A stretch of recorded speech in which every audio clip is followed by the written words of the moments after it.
Government ఈరోజు ఒక pilot project కింద తీసుకోవడానికి ప్రయత్నం చేసింది. ఈరోజు అది ఎలా ఉంటుంది, ఎలా చేస్తే ఎలా ఉంటుంది. ఇప్పుడు డిఫరెంట్ మన దేశంలోనే మేము పరాయి దేశాల దగ్గర జరుగుతున్న సిచ్యువేషన్స్ గురించి మేము మాట్లాడట్లే. మన దేశంలోనే మన ప్రాంత ప్రజలే వేరే ప్రాంతాలకు వెళ్ళి సంహవ్ ఒక టూరిజం డెవలప్ చేయడానికో లేకపోతే సంహవ్ వెళ్ళి వాళ్ళు అక్కడ టూరిజం డెవలప్ చేస్తూ అంటే సంథింగ్ ఒక రిలాక్సేషన్కో లేకపోతే ఒక రిక్రియేషన్కో లేకపోతే వాళ్ళు కాసేపు ఒక ఎంజాయ్మెంట్కో మిగతా రాష్ట్రాలు మన చుట్టుపక్కల రాష్ట్రాలకి వెళ్తున్నారు. అక్కడ కొన్ని ప్రయోగాలు జరుగుతున్నాయి. సో అటువంటి ప్రయోగం కనుక మన ఆంధ్రాలో జరిగితే టూరిజం డెవలప్ చేసేదానికి ఏదైనా ఆస్కారం ఉంటుందా అన్నది ఒక పైలట్ ప్రాజెక్ట్ కింద టైం లిమిట్ పెట్టి దానికి కూడా పర్ఫెక్ట్ పోలీస్ డిపార్ట్మెంట్కి సంబంధించి వాళ్ళకి కూడా ఒక సెక్యూరిటీ పర్పస్ కూడా పెట్టుకొని ఒక స్టేట్ మొత్తం లేదా ఒక 2 దగ్గర ఇలాంటి ప్రయత్నం చేయడానికని ఈరోజు పైలట్ ప్రాజెక్ట్ కింద మనం ప్రయత్నం చేస్తున్నాం.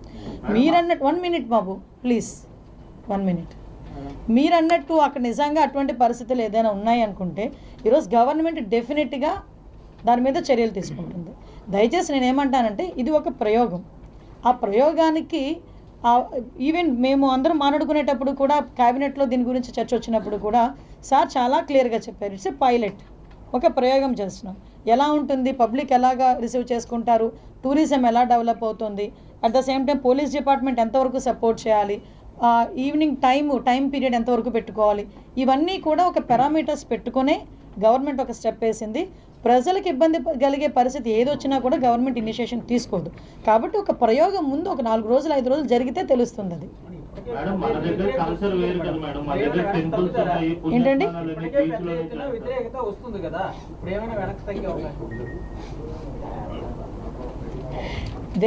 ఏమండి అంటే మీరు నన్ను కూర్చోబెట్టి నా చేత మాట్లాడిస్తారు కానీ నేను మాట్లాడడం మొదలు పెడితే మళ్ళీ ఏదో ఒకటి కాంట్రవర్సీ అంటారు. అంటే ప్రయోగం చేసేటప్పుడు 100కి 100% సాటిస్ఫై చేయడం ఎవరి వల్ల కాదు, ఆ దేవుడు తరం కూడా కాదు. ఆ దేవుడు తరం కూడా కాదు ప్రతి ఒక్కరిని సాటిస్ఫై చేయడం అనేది. ఎంతమంది ఒక ప్రయోగం చేసేటప్పుడు మిక్స్డ్ ఒపీనియన్ ఉంటుంది. ఒకళ్ళేమో ఓకే అంటారు, ఒకళ్ళేమో వద్దు అంటారు, అన్ని మిక్స్డ్ ఒపీనియన్ ఉంటుంది. కానీ గవర్నమెంట్ ఏంటి అన్ని రకాల ఆలోచన చేసుకొని ఒక ప్రయోగం చేస్తున్నాం, దాన్ని విధి విధానాలు ఎలా ఉన్నాయని పెట్టుకుంటుంది. దానివల్ల వచ్చే రిజల్ట్ కూడా వెయిట్ చేయొచ్చు కదా. ఇప్పుడు జరిగేది ఏదో జరుగుతుందని ఆలోచించే కన్నా ఇక్కడ కూర్చొని మనం ఏదో దాని మీద మనం ఏది పద్ధతి రాయకూడదు, ఏది పద్ధతి మాట్లాడకూడదు. Just wait and see. నిజంగా అటువంటి పరిస్థితి వస్తే కనుక గవర్నమెంట్ వెనక్కి తగ్గడం ఏంటంటే ఆపుతాము అంతే తప్పించి మేము ఎప్పుడు కూడా పబ్లిక్కి వ్యతిరేకంగా వెళ్తామని ఎప్పుడు చెప్పలేదు, వెళ్ళము కూడా. మన కల్చర్ వేరు, మనకి ఇక్కడ పుణ్యస్థానాలు అన్ని ఇప్పుడు బీచ్ లోనే జరుగుతుంటాయి, టెంపుల్స్ కూడా ఉన్నాయి. ముఖ్యంగా మహిళల నుంచి వ్యతిరేకత ఎక్కువ. ఎవరు మాట్లాడుతున్నారు? మహిళా సంఘాలన్నీ కూడా తీవ్రంగా. అనిల్ బాబు వాయిస్ వినిపించింది, మనిషి కనిపించలేదు అంటే తప్పు అనుకున్నాను. అమ్మా బోత్ ఉంటాయి నాయన. నేనేమంటానంటే 2 ఉంటాయి ఒక దగ్గర. అంటే మనం తీసుకునే విధానం బట్టి ఉంటుంది, మనం చూసే చూపు బట్టి ఉంటుంది. నేను అదంట. ఈరోజు ప్రతి ఒక్కరు విశాఖపట్నం టూరిజం డెవలప్ అవ్వాలి. టూరిజం డెవలప్ అయ్యేదానికి ఎంతవరకు తీసుకుంటున్నాం, అన్ని ఇనిషియేషన్స్ తీసుకుంటున్నాం. ఈరోజు టూరిజం డెవలప్ అవ్వడానికి ప్రభుత్వం ఈరోజు టూరిజంలో ఎంత మేరకు ముందుకెళ్ళిందో మీరు కూడా చూస్తున్నారు. ఇది అంటే ఇప్పుడు చాలా స్టాటిస్టిక్స్ తీసుకున్నాం. మీకేమో ఇలా దీని మించి మాట్లాడితే నా గురించి ఏదో రకంగా మాట్లాడతారు. సో అన్ని ఆలోచన చేసుకునే ఒకసారి పైలట్ ప్రాజెక్ట్ కింద తీసుకున్నాం. దానికి కూడా ఇప్పుడు ఎక్కడైనా సముద్ర స్నానాలు చేసే పరిస్థితులు ఉన్నాయి. సముద్ర స్నానాలు అంటే దారి పొడుగునా కాదు కదా, కొంత టైం వాళ్ళకి ఒక ప్లేసెస్, ఇవన్నీ కూడా మీరు చెప్పిన సూచనలు 1 or 2 ఉన్నాయి కదా, వీటిని కూడా ఓవర్కమ్ చేయడానికి ఏం చేయాలని చూసుకుంటాం మేము కూడా. ఓకే, పబ్లిక్కి ఇబ్బంది రాదు, టూరిజం పెరగాలి, పబ్లిక్కి ఇబ్బంది రాదు, లా అండ్ ఆర్డర్ ఇష్యూస్ రాకూడదు. ఇవే మా మెయిన్ ప్రయారిటీ. దాని మీద ముందుకెళ్తాం. ముందు సహకరించండి. ముందు సహకరిస్తే తర్వాత ఏం జరుగుతుందని చూడొచ్చు.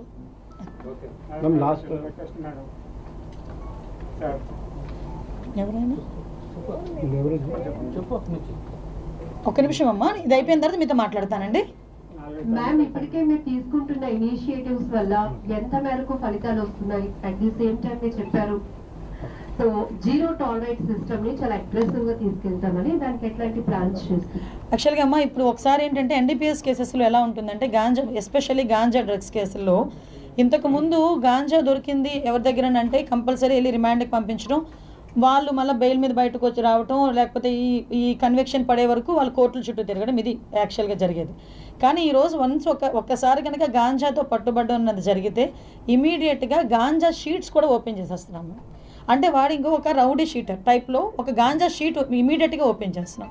అట్ ద సేమ్ టైం మీరు చూస్తే ఈరోజు కన్విక్షన్స్ కూడా గాంజాకి సంబంధించి ఈరోజు ఎన్డీపీఎస్కి సంబంధించి స్పెషల్ కోర్టులు కూడా నడుస్తున్నాయి. అందువలన దాంట్లో కూడా స్పెషల్గా పీపీలను కూడా అపాయింట్ చేసుకుంటున్నాం. దీనివల్ల ఏమవుతుందంటే కన్విక్షన్ రేట్ కూడా పెరుగుతుంది. ఈరోజు చాలామంది రిమాండ్లో ఉన్న ఖైదీలు అక్కడికి బెయిల్ రాకుండానే కన్విక్షన్కి వెళ్ళే సందర్భాలు కూడా చాలా ఉన్నాయి. వీటితో పాటు ఏదైతే గాంజా తీసుకున్న అక్కడ ట్రాన్స్పోర్ట్ చేసిన వాడు ఒక్కడిని తీసుకొచ్చి లోపల పడేయడం కాదు, వాళ్ళ తాలూకా లింకులు చాలా ఎస్టాబ్లిష్ చేసుకొని ఎక్కడైతే కింగ్ పిన్ ఉన్నాడో కింగ్ పిన్ కూడా తీసుకొచ్చి ఏదో అతనికి శిక్ష విధించడం కాదు, వాళ్ళ ఆస్తులు కూడా జప్తు చేసి వాళ్ళ తాలూకా ఫైనాన్షియల్ ఇష్యూస్ ఏమున్నాయి వాటన్నిటినీ కూడా వాళ్ళు కొలాప్స్ చేసే పరిస్థితి తీసుకొస్తున్నాం. కాబట్టి ఒక రకంగా చెప్పాలంటే ఏదో అంటారు కదా, కూకట వేలతో పెకిలించాలి గాంజా అన్నదాన్ని, డ్రగ్స్ అన్నదాన్ని. దానికి ఈరోజు గవర్నమెంట్ తీసుకుంటున్న స్టెప్ బై స్టెప్స్కి వచ్చే రిజల్టే మీరు ఈరోజు చూశారు. ఈగల్ అనేది ఎంతవరకు మాకు సక్సెస్ అయిందంటే పక్కన తెలంగాణ గవర్నమెంట్ కూడా ఎన్డీపీఎస్కి ఈగలే పెట్టుకున్నారు, వాళ్ళు కూడా గాంజాకి సంబంధించి. మాకు తమిళనాడు గవర్నమెంట్ కూడా ఈరోజు ఈగల్ లాంటి వ్యవస్థ రావాలి అని చెప్పి వాళ్ళ సీఎం గారు కూడా మాట్లాడడం జరిగింది. ఒరిస్సా గవర్నమెంట్ కూడా ఈగల్ ఎలా చేస్తున్నారు, పోలీస్ డిపార్ట్మెంట్ ఎలా ఇనిషియేషన్ తీసుకుంటున్నారని చెప్తున్నారు. మీకు ఒక విషయం చెప్పాలి, మా పోలీసులు అనేసరికి ఏదో క్రైమ్ జరిగితే అక్కడికి వెళ్తారు, లేకపోతే వాళ్ళని ఏదో ఇంట్రాగేట్ చేస్తారు, వాళ్ళని తీసుకొస్తారు, ఈ టైప్ ఆఫ్ దాని నుంచి ఈరోజు ఒక స్టెప్ ఫార్వర్డ్ వేసి ఒక అంటే కమ్యూనల్కి కూడా సపోర్ట్ చేయాలనే ఉద్దేశంతో విజయవాడలో 5 అమ్మాయిలు దగ్గర 200 కిలోమీటర్లు 30 రోజులు సైకిల్ మీద యాత్ర చేశారు.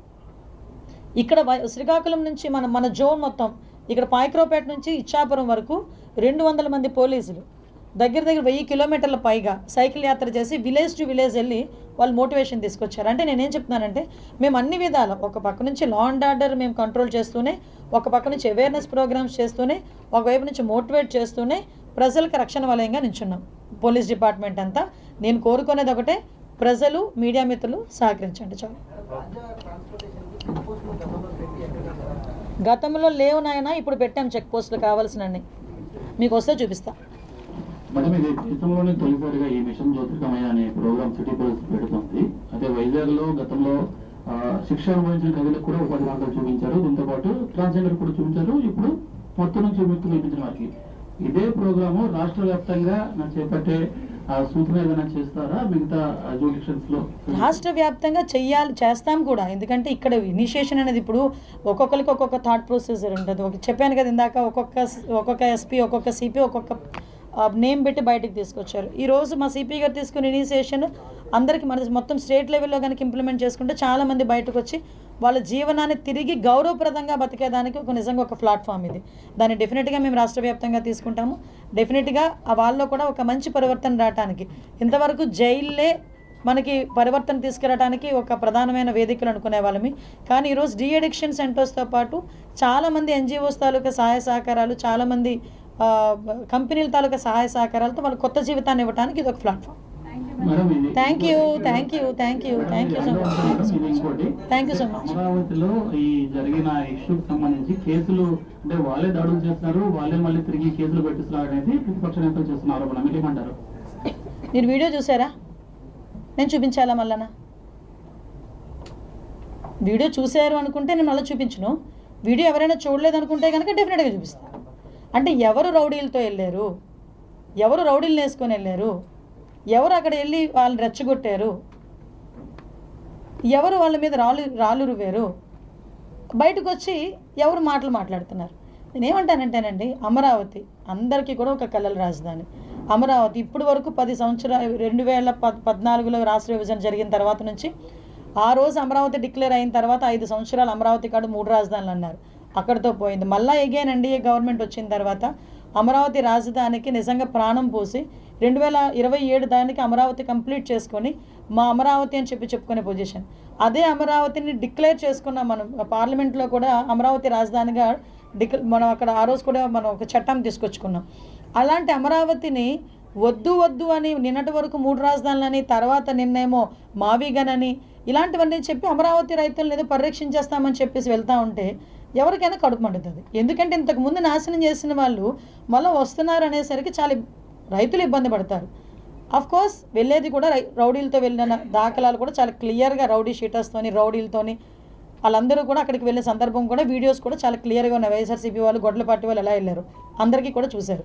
అక్కడికి వెళ్ళి ఎలా రెచ్చగొట్టుకున్నారో చూశారు. వెళ్ళడానికి ముందు కూడా పోలీసులు క్లియర్గా చెప్పారు, వద్దు వెళ్ళకండి, అక్కడ అమరావతి రైతులు ఉన్నారు, మళ్ళీ ఇబ్బంది పడతారు మీరని చెప్పినా కూడా కావాలని వెళ్ళి అక్కడ ఏదో ఒక అమరావతి ఇష్యూని కొంచెం డైల్యూట్ చేయాలి, అమరావతి కనుక కంప్లీట్ అయిపోతే వీళ్ళకి మనుగడ ఉండదు అనే ఉద్దేశంతో వాళ్ళు చేసిన సందర్భం తప్పించి అందులో క్లియర్గా ఉన్న వీడియోలు పంపించమంటే మీకు పంపిస్తాను, మీరే ఒకసారి జడ్జి చేయొచ్చు.